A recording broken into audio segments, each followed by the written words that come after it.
misalnya siang-siang atau pas kita puasa tidur kita ikhtilam, mimpi basah, mimpi ketemu ceweknya Bapak. Ada orang yang selama 4 tahun itu meninggalkan puasa 4 tahun. 4 tahun karena kondisinya dia itu di luar negeri menjadi TKI.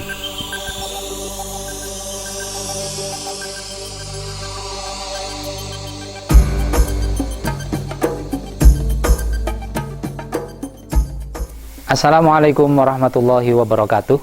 Waalaikumsalam warahmatullahi wabarakatuh. Bismillahirrahmanirrahim. Alhamdulillahirabbil alamin. Wa bihi nasta'inu ala umurid dunya waddin. Wassalatu wassalamu ala asyrafil anbiya'i wal mursalin sayyidina wa maulana Muhammad wa ala alihi wa ashabihi ajma'in. Kaum muslimin muslimat rahimakumullah, netizen di dunia maya yang saya cintai, dari LPM NU Purworejo kembali hadir. Kami menyajikan obrolan santai di bulan Ramadan ini, melanjutkan pertemuan lalu yang sudah sampai pembahasan pada hal-hal yang membatalkan puasa. Sudah ada 6 hal yang membatalkan puasa, dan kesempatan ini kita akan melanjutkan. Masih tersisa 2 hal lagi yang bisa menyebabkan puasa kita batal. Nah, untuk kesempatan hari ini kembali sudah hadir narasumber utama kita, beliau Bapak Kiai Haji Muhammad Ayub. Kemudian juga alhamdulillah hadir kembali di tengah-tengah kita Bapak Kiai Ahmad Hanifuddin.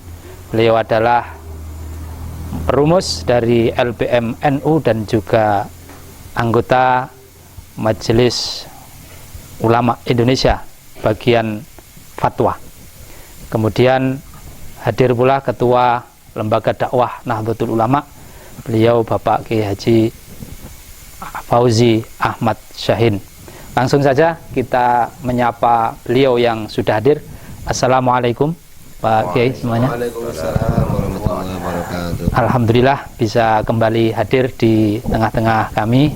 Mudah-mudahan kehadiran para narasumber ini membawa pencerahan untuk kita semuanya dan netizen dimanapun berada.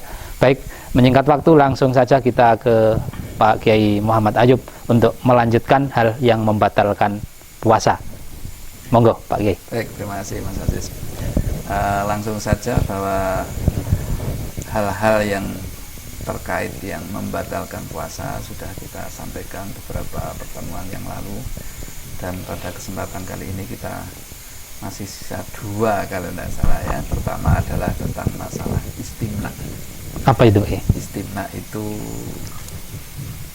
onani atau apa ya, masturbasi apa itu bahasanya. Pokoknya sisi gitu. Yang penting bukan konsumsi. Apalnya kalau saya konsumsi malah.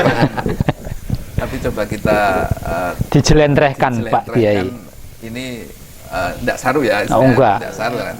Mengeluarkan artinya sengaja mengeluarkan sperma. Dengan sengaja mengeluarkan sperma di bulan puasa itu adalah Ketika puasa siang hari. Ketika puasa itu adalah membatalkan puasa ya. Artinya satu adalah ada unsur kesengajaan. Dengan tata cara apa saja, kalau ada unsur kesengajaan untuk mengeluarkan sperma, maka itu membatalkan puasa. Dan di situ ada upaya. Ada upaya-upaya baik dengan tangannya sendiri ataupun tangannya istrinya, ataupun dengan apa misalnya Tangan temannya juga. Tangan temannya juga. Atau dengan apa saja, mungkin kelon sama istrinya. Kayak macam-macam metode. Yang penting intinya ada upaya untuk kesengajaan untuk mengeluarkan sperma. Ketika keluar, benar-benar keluar, nah itulah yang membatalkan berpuasa, itu maksudnya. Itu Pak Hanif ya. Monggo. Ya, barangkali ada tambahan dari Pak Kiai Hanif. Namanya saja ya istimna, mestinya kan ada unsur tolak ataupun berupaya. Tadi disebutkan upaya dengan berbagai macam cara. Iya. Kalau bahasanya mesti kesat-kesat itu kalau memang urusannya untuk mengeluarkan atau istimna itu juga nanti juga membatalkan gitu Pak ya. Iya. Pokoknya ketika ada usaha untuk mengeluarkan sperma di siang hari bulan puasa, itu akan membatalkan puasa gitu aja ya. Iya. Berarti kesimpulannya, lain halnya ketika sperma itu keluar dengan tanpa ada kesengajaan. Misalan siang-siang pas kita puasa tidur, kita ikhtilam, mimpi basah, mimpi ketemu ceweknya umpamanya. Ya, kalau kelasnya Pak Kiai kayaknya bukan ceweknya ini. Kalau kebetulan melihat entok dengan keluar sperma gimana? Itu kalau tidak ada unsur kesengajaan itu tidak membatalkan puasa. Tapi kayaknya kan aneh Pak ya, Mas, perut kita masih dalam keadaan kosong, terus dahaga juga, kok ada apa, memang ada mungkin kelainan apa gimana? Ya enggak begitulah, mungkin masih tegangannya tinggi seperti misalnya masih muda, mungkin ya apa ya, masih muda, terus itu adalah mungkin pengantin baru, pengantin baru belum bisa tersalurkan secara penuh, mungkin kan mungkin terjadi. Ataupun di situ mungkin jadi kalau ada keluar sperma yang tanpa ada unsur kesengajaan, misalnya apa ya, melihat sesuatu yang apa namanya mungkin menimbulkan syahwat sehingga diangan-angan, itu juga tidak membatalkan puasa itu. Seperti yang terjadi pada akhir-akhir ini, anak muda melihat HP misalnya gitu Pak ya. Masa melihat HP bisa syahwat? Tapi karena di situ ada filmnya misalnya. Oh, film Rambo misalnya. Barang. Ya, gitu misalnya. Artinya film-film yang tidak senonoh gitu ya. Ya, misalnya seperti itu keluar sperma, itu kan tanpa ada upaya ya. Berarti cuma melihat tanpa ada aksi yang lain ya, akhirnya cuma melihat. Kalau ada aksi itu kok sambil disabet-sabetkan berarti batal ya. Ya, jadi ini yang perlu kita sampaikan ke masyarakat, bahwasanya hal ini perlu dijaga karena barangkali banyak masyarakat yang belum tahu, apalagi anak-anak muda, bahwasanya istimna atau mengeluarkan sperma secara unsur kesengajaan itu akan membatalkan puasa gitu Mas. Ini berlaku untuk laki-laki saja atau perempuan juga berlaku ini Pak Kiai? Oh, ini berlaku untuk semuanya. Laki-laki juga berlaku, perempuan juga, muda, tua, sama. Karena yang namanya istimna atau sperma ataupun itu masing-masing punya. Laki-laki perempuan juga punya, laki-laki juga punya. Sehingga dulu pernah ada sahabat itu tanya pada Rasulullah, ya Rasulullah, apa seorang perempuan juga bisa bermimpi seperti seorang laki-laki? Nah, menarik ini. Juga punya sperma seperti orang laki-laki. Katanya Rasul, loh iya, kalau tidak faina asyata. Kalau tidak lalu bagaimana? Seorang anak itu akan mirip. Seorang anak itu pasti akan kadang-kadang mirip anak bapaknya, kadang-kadang lebih condong mirip kepada ibunya. Itu cuma karena lebih dulu yang mana keluarnya kan sebenarnya masing-masing. Bapak juga punya, ibu juga punya, tapi disebabkan karena istilahnya apa ya, puncaknya atau ejakulasinya itu lebih itu kan seperti itu. Kalau lebih duluan bapak itu kan lebih mirip bapaknya, tapi kalau lebih duluan ibunya akan mirip ibunya. Karena masing-masing baik perempuan ataupun laki-laki itu masing-masing punya sama gitu loh. Maka dalam ini maka dalam ini itu berlaku bagi perempuan dan juga laki-laki gitu Mas. Ya baik. Untuk istimna apa masih ada yang perlu ditambahkan lagi barangkali dari Pak Kiai Fauzi? Nampaknya sudah cukup sekali, sudah cukup jelas tentang istimna. Yang penting ada usaha untuk mengeluarkan air sperma dengan cara apapun, maka akan menjadi batal puasanya. Iya, baik. Masih satu lagi yang satunya bisa membatalkan itu adalah takoyuk. Nah, takoyuk itu ada unsur kesengajaan untuk muntah. Muntah itu mengeluarkan, ada unsur kesengajaan mengeluarkan sesuatu yang ada di dalam perut. Adam di dalam itu ya tidak harus dalam perut. Artinya yang sudah masuk kategori di dalam, yaitu setelah melewati hadul batin ya. Nah, hadul batin misalnya kemarin kita bahas bahwasanya seperti ada apa namanya balgham, ada riya, itu kata sudah masuk di hadul zahir gitu, ditelan, itu kan membatalkan puasa ya. Sekarang kalau di situ itu sebaliknya, kalau ini sebaliknya sesuatu itu sudah ada di dalam lalu diusahakan untuk dikeluarkan. Nah, itu ketika benar-benar keluar, disitulah juga membatalkan puasa. Itu nama takoyuk, bersengaja untuk mengeluarkan takoyuk. Takoyuk itu bahasa Jawanya berupaya untuk memuntah. Berusaha untuk memuntah. Itu apapun usahanya begitu Pak Kiai Hanifuddin. Bagaimanapun caranya mengeluarkan itu pokoknya. Bagaimanapun caranya, baik dengan cara dilokok kalau bahasa Jawanya apa dilokok. Ya, dimasukkan jari ke dalam. Ya. Bahasa Indonesia yang ini apa dilokok? Itu agak sulit. Memang kadang bahasa Indonesia tidak dipancing ada ataupun itu. dipacu untuk supaya keluar sesuatunya dari dalam. Nah, iya, maksudnya kan memasukkan jari ke kerongkongan kan namanya kalau bahasa Jawa kan dilokok gitu. Ya. Itu enggak terwakili di bahasa Indonesia. Kayak kunduran truk barang itu kan enggak ada bahasa Indonesianya itu. Itu bahasa kita itu dilokok atau jengking-jengking dan lain sebagainya itu koprol gitu ya, upaya, memang salto. upaya untuk mengeluarkan apa yang dalam gitu. Tapi masalah orang itu mau mengeluarkan sesuatu yang di dalam itu mestinya kan ada alasannya. Itu ada perinciannya ndak? Artinya umpamanya pas kita menelan apa yang sifatnya itu membahayakan untuk tubuh kita keluarkan, itu juga sama hukumnya untuk namanya takoyuk itu. Ya, akhirnya diusahakan untuk supaya keluar. Walaupun sesuatu itu kalau tidak dikeluarkan bahaya. Iya. Tidak termasuk darurat juga ya? Bukan termasuk darurat. Tetap membatalkan puasa. Tetap karena apa? Bahasanya adalah takoyuk. Berupaya. Untuk. Nah, ini ada sedikit hal yang barangkali perlu pencerahan ini dari para narasumber. Ini ketika ada orang yang langganan ketika perjalanan jauh naik kendaraan, kemudian pasti langganan muntah. Mabuk. Oh, mabuk darat. Nah, itu kan muntah mabuk itu kan. Nah, ini terus bagaimana ketika suatu hari pas bulan Ramadan dia mengadakan perjalanan naik kendaraan, padahal sudah tahu langganan bahwa saya ketika naik kendaraan pasti muntah. Nah, ini nanti ketika betul-betul naik apakah juga termasuk unsur kesengajaan batal dan itu ada unsur kesengajaan?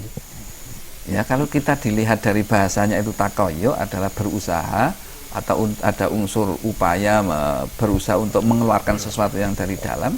Ketika tidak ada upaya usaha, maka di situ kalau mutah dengan sendirinya, maka menurut saya itu ya tidak termasuk ya, yang membatalkan. Nah, sekarang tapi kalau sudah tahu kalau bepergian pasti mutah, ya kita lihat bepergiannya. Kalau memang bepergiannya tidak perlu, kenapa harus pergi? Ya, ini perlu kan menjelang hari raya biasanya belanja-belanja. Misalnya ke Burika Jaya itu kan juga jauh perjalanannya. Kan biasanya mabuk itu juga macam-macam, Pak. Ada yang numpak naik kendaraan sepeda motor mabuk ada.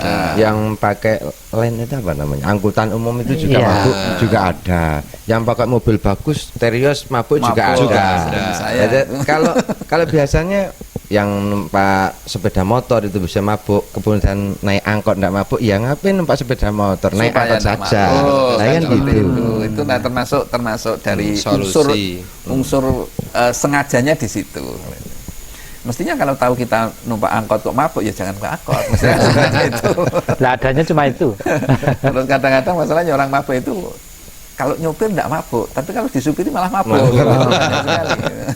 Enggak.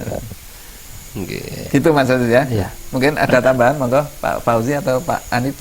Ya sudah cukup tadi itu untuk mabuk. Kalau tadi bahasanya dari host, orang yang biasa mabuk dalam perjalanan, kalau kita melakukan perjalanan bagaimana? Artinya dalam konteks memaksakan diri untuk melakukan perjalanan seperti yang tadi disampaikan, itu termasuk dalam bahasanya takoyuk yang bisa membatalkan puasa. Kalau memaksakan berarti ada, ya itulah unsur ya takoyuk itu bahasanya untuk ada unsur usaha, ada kesengajaan. Kesengajaan.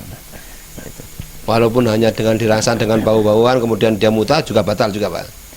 Pokoknya bagaimanapun caranya kalau tadi dari keterangan para narasumber ini. Yang penting menghasilkan dia itu muntah. Bagaimanapun caranya. Karena saya punya teman itu suka makan tapi nggak suka kenyang. Begitu makan diutake, begitu makan diutake. Urusan madang itu. Oh, ada ya seperti itu. Waduh. Wah, kan itu aneh bin ajaib. Aneh bin ajaib itu. Itu terjadi betul itu. Ada teman saya. Itu kalau diusulkan mungkin bisa masuk muri ya. Iya. Itu luar biasa berarti kalau orang seperti itu. Itu seneng madang nih orang seneng warak lah. Karena ya memang makan itu enaknya di Tenggorokan. Lepas itu sudah hilang. pinter juga nih. Jadi orang seneng madang itu nih orang seneng warake. Setelah makan langsung diutahkan lah. Yang demikian itu batal. Kalau dia puasa di siang hari bulan Ramadan. Untuk orang yang terlanjur untuk melakukan hal-hal yang kemarin mungkin sudah dibahas kan, tadi saya terlambat cuma dapat 2 ini ya. Oh iya. Maksudnya orang-orang yang terlanjur Batal. puasanya batal, terus gimana? Mestinya karena itu satu kewajiban, itu menjadi satu hutang yang harus untuk dikodoni di lain waktu. Ya. Nah, itu ya. Ya. Oke. Baik, tadi menarik dari apa yang telah disampaikan oleh Pak Kiai Hanifuddin terkait orang yang batal puasanya kan tidak nanti harus mengganti di hari yang lain selain di bulan Ramadan tentunya. Nah, kemudian sekarang muncul pertanyaan ini Pak Kiai, ketika seseorang itu tidak bisa menjalankan puasa, misalnya orang menyusui, kemudian ibu hamil, ibu menyusui, itu kan kondisinya misalnya nggak mampu lah untuk berpuasa. Itukah apakah ada kewajiban-kewajiban nanti yang harus dijalankan? Ya, gini Mas Aziz ya. Di sini tentang masalah orang hamil dan orang murdi, perempuan yang hamil ataupun perempuan yang sedang menyusui. Ini memang ada ketentuan yang lain. Ketentuan itu adalah bagi orang yang menyusui ataupun orang yang hamil itu boleh tidak puasa. Boleh tidak puasa. Nah, akan tetapi bagi hamil ataupun murdi ini tetap wajib mengqadainya di hari-hari yang lain. Nah, terus orang itu dilihat kalau dia itu tidak puasanya itu karena yang dipikirkan, yang dikhawatirkan itu adalah pribadinya, seperti misalnya orang menyusui itu kalau tidak makanan banyak kan juga lemes, khawatir badannya sakit atau apa, akhirnya dia boleh tidak puasa dan cukup nanti diqadainya di hari-hari yang lain setelah istilahnya bisa ataupun hari-hari yang normal. Sama juga dengan orang yang hamil. Ketika hamil, apalagi hamil tua ya, hamil tua itu juga kita melihat pun ikut prihatin apalagi pelakunya kan gitu ya. Itu kalau puasa mestinya dia juga merasakan istilahnya lemah, lemes apa dan lain sebagainya. Mereka oleh syariat diperbolehkan untuk tidak puasa, tapi juga disuruh mengqadainya pada hari-hari yang lainnya. Itu karena apabila yang dikhawatirkan itu pribadinya. Tapi yang menjadi kalau yang menjadi alasan dia tidak puasa itu karena orang lain, misalnya orang menyusui yang menjadi alasan, wah ini kalau saya puasa nanti susunya kurang banter, kasihan anaknya. Nah, berarti yang dikhawatirkan kan anaknya, berarti orang lain. Maka dia juga boleh tidak puasa. Cuma nanti dia berkewajiban untuk qadha dan sekaligus diwajibkan untuk membayar fidyah. Setiap satu harinya satu mud. Demikian juga orang hamil. Jadi ketika orang hamil tua misalnya, wah ini kalau saya puasa kasihan anak saya, janin butuh asupan, butuh apa dan sebagainya. Wah, tidak puasa itu boleh. Nah, cuma orang itu nanti wajib qadha di hari yang lainnya. Di samping qadha dia wajib membayar fidyah. Karena apa? Tidak puasa atau meninggalkan puasa itu dia yang menjadi alasan, bukan dirinya tapi orang lain. Dalam hal ini adalah janin, gitu Mas Aziz. Dan ini beda dengan masalah sholat ya. Itu di dalam masalah haid itu kalau sholat itu tidak perintahkan untuk qadha. Tapi nek puasa memang supaya apa? Supaya qadha. Memang di puasa itu memang faidatun min ayamin ukhar itu memang. Terkadang puasa kan tidak setiap hari. Nah, makanya karena puasa itu tidak setiap hari dalam satu tahun, cuma satu bulan saja kan gitu. Sekarang bagaimana kalau kedua-duanya? Dia mengkhawatirkan dirinya sendiri, juga mengkhawatirkan janinnya atau anaknya yang sudah dilahirkan tersebut. Apakah wajib mengqadha dan membayar fidyah atau cuma mengqadha saja? Monggo Pak Kiai ditanggapi apa yang jadi pertanyaan dari Pak Kiai Fauzi tadi. Oke, ketika yang menjadi alasan untuk orang itu tidak berpuasa itu adalah kedua-duanya, artinya ya awake ya lemes ya melasanake. Nah, tadi kan nek sing dimelasi awake tok wajib qadha. Nek sing dimelasi anake tok qadha dan bayar fidyah. Sekarang kalau dua-duanya awake dhewe ya lemes melasanai pisan. Nah, ini maka wajibnya hanya qadha saja. Qadha saja. Alhamdulillah. Iya, ngelong-ngelongi ya sakmut. Menjadi tambah panjang pembahasannya karena ini juga dari saya muncul pertanyaan baru juga, Pak. Betul, Mas Aziz. Ini terkait dengan orang yang punya tanggungan puasa. Iya. Jadi misalnya seorang ibu hamil, itu kan wajib mengkodok ataupun juga fidyah nanti ketika dengan motivasinya apa dia tidak puasa. Nah, ini ada waktu yang panjang sebenarnya untuk mengkodok, mulai Syawal sampai Sya'ban. Itu kan waktu yang tidak pendek. Namun karena ada suatu hal atau satu alasan, kadang seorang yang tidak puasa di bulan Ramadan itu sampai Ramadan berikutnya belum mengkodok. Terus itu bagaimana? Apa ada konsekuensi apa ya? Cukup langsung mengkodok besok tahun berikutnya dan cuma fidyah gitu aja, Pak? Gini, ketentuannya bagi orang yang wajib kodok seperti tadi ya, artinya dalam hal ini ada mungkin hamil dan murdi ya. Misalnya punya hutang puasa 1 hari atau satu minggu misalnya. Waktu itu ada batasnya sampai Ramadan lagi. Kan normalnya kan begitu sampai Ramadan lagi, itu puasa sampai Ramadan lagi. Dan ketika sampai Ramadan kok belum juga dia qadha, maka orang itu tetap ada tuntutan supaya tetap qadha. Artinya belum sah gitu loh, cara hutangnya belum sah.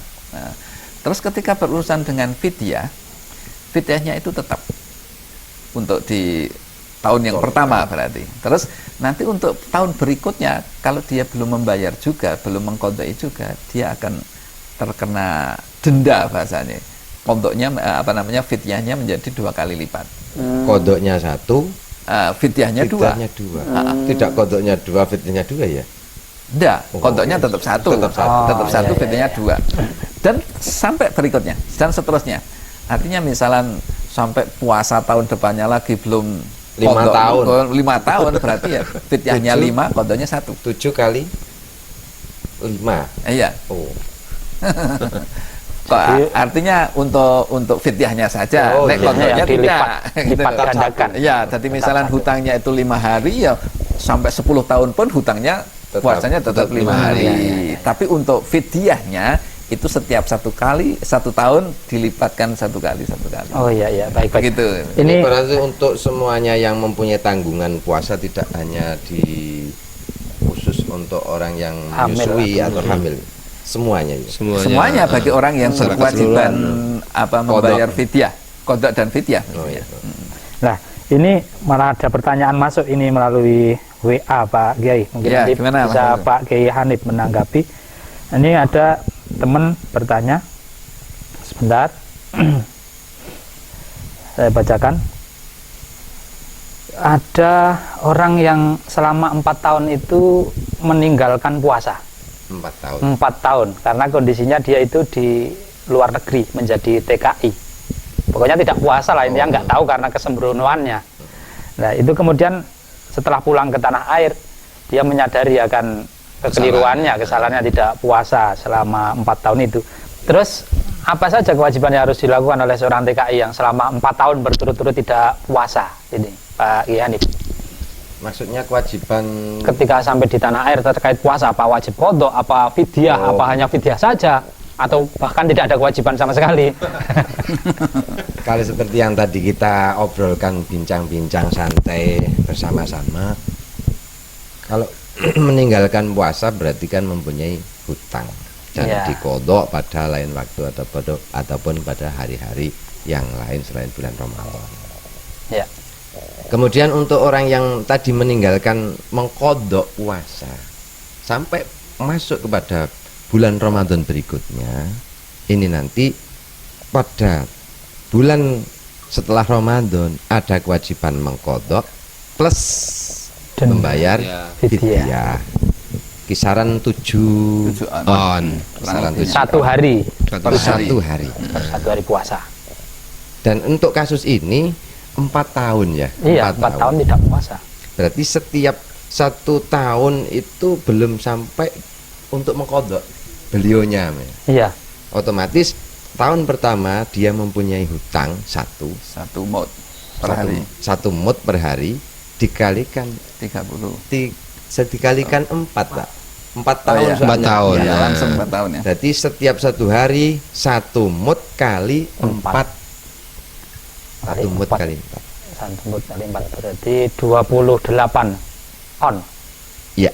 28 on. Untuk tahun kedua karena juga dia belum kodok, ini punya kewajiban untuk mengkodok plus untuk membayar fidyah per harinya 1 mut kali 3.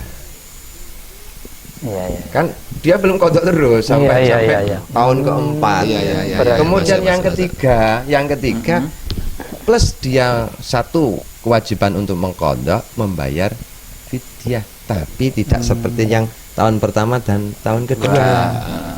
Cuma 1 Iya, iya, iya, iya. 1 mut 1 mut. gitu. 1 mut. Berarti Itu ya, untuk yang terakhir enggak ada.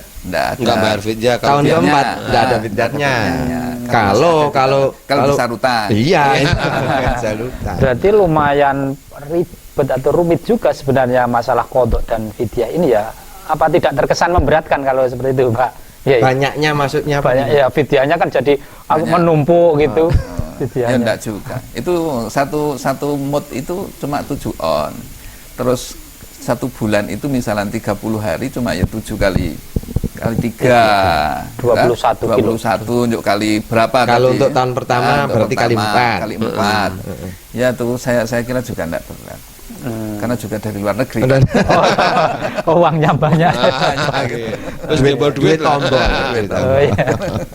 Oh iya, mungkin ini juga jadi pembelajaran buat saudara-saudaraku semuanya.